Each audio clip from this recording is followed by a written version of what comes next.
संगमनेर तालुक्यातील बिरेवाडी येथे बिबट्याच्या हल्ल्यात 14 मेंढ्या ठार झाल्याची घटना मंगळवारी मध्यरात्री 12:30च्या सुमारास घडली आहे। बिबट्याच्या या हल्ल्यामुळे शेतकऱ्यांचे लाखो रुपयांचे नुकसान झाले। या हल्ल्यामुळे परिसरात दहशतीचे वातावरण पसरले असून बिबट्याला जेरबंद करण्याची मागणी नागरिकांनी केली आहे।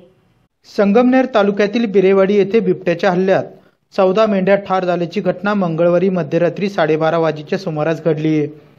बिरेवाडी या ठिकाणी विनायक रखमा ठेमरे यांची वस्ती आहे।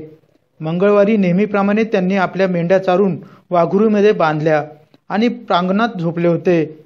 मध्यरात्री 12:30च्या सुमारास बिबट्या थेट वाघुरीत घुसला आणि त्याने 12 मेंढ्या ठार केल्या।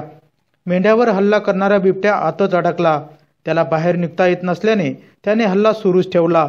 अखेर बिबट्या आत शिरल्याचं विनायक ठेमरे यांच्या लक्षात आल्यानंतर त्यांनी बिबट्याला तिथून बाहेर पडण्यासाठी वाट मोकळी करून दिली आणि बिबट्याने तिथून पळ काढला।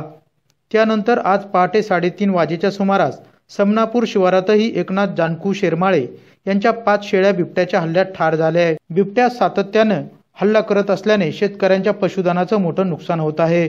माणसावरही हल्ला केल्याच्या घटना घडत असल्याने परिसरात भीतीचं वातावरण पसरलं असून हा बिबट्या जेरबंद व्हावा अशी मागणी ग्रामस्थांकडून होते। माय न्यूज ब्युरो, संगमनेर।